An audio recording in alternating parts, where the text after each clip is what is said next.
Morning, everyone. It's an honor to be here today. Thank you, Don Etchison, for making this day possible. My name is Bob Elisha.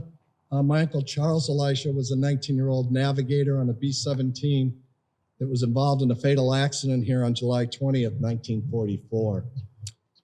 My father, Charles's brother, was 11 years old at the time, and that event left a kind of a significant mark on him and would stay with him throughout his life.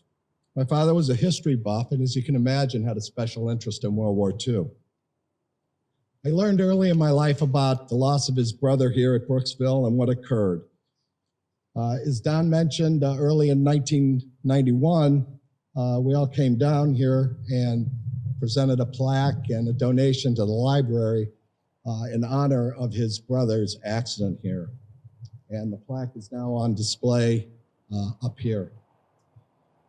Again, this brings me, and Don told the story about how we were contacted. I was contacted. My wife and I were visiting our daughter in Seattle, and my cell phone rang. And I looked down, and it said Brooksville, Florida. It's like, wow, what are the odds of that one? And normally I don't answer calls that don't have a name to it, but I thought I might have to answer this one. I answered it, and the voice on the other end asked for Elizabeth Elisha. Well, that's my daughter's name, but it's also my grandmother's name, which was Charles's mother. That kind of sent a shiver up my body, and I thought, wow, I got to listen to this guy. So now I was all ears. So Don Etchison went on to explain to me what they were doing down here and the plans. And I said, well, keep in touch with me. Let me know what I can do. I'm all in. I'm a recently retired airline pilot with close to 20,000 hours. I also did some, after I retired from flying, I actually did some simulator trading, so I got to see what it actually takes to teach people how to fly. Many years ago, actually, my first job that I had flying was flying a cargo plane out of Charlotte. It was a DC-3.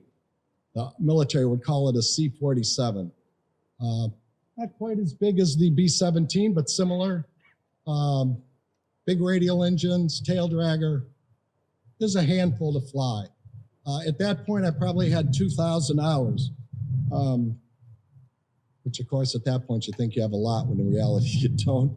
But I started to look into the training of what it took to be a B-17 pilot, and actually was kind of surprised. There were really three phases that they went through, and I'll just kind of list them out here.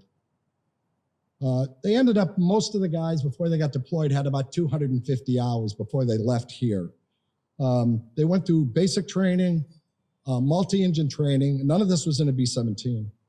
And then the transition phase, which was done on the B-17, which gave them about 30 hours in the aircraft. From them, they'd be shipped to an airfield like Brooksville, where they would gain another 100 hours. So all told, when they were all done, they'd probably have about 130 hours total in the airplane.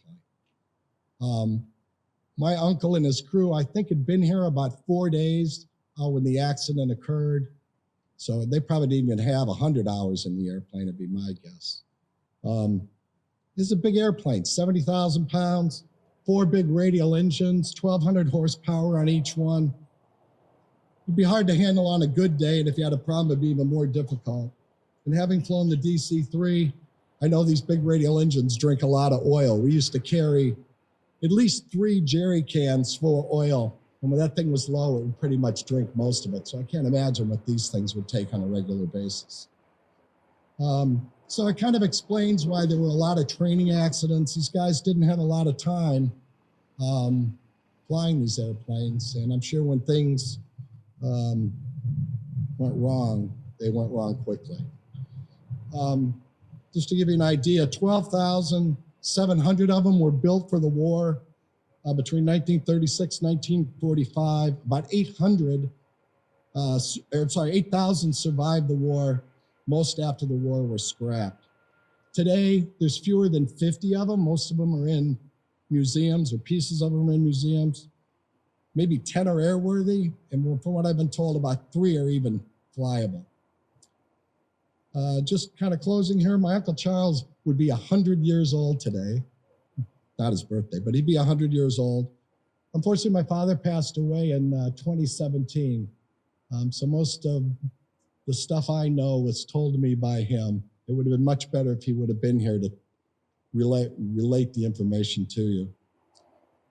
I know he would be pleased with this memorial and appreciate all that Don has done and others to create this. And I'm happy to be here today to relate all my information to you. Thank you.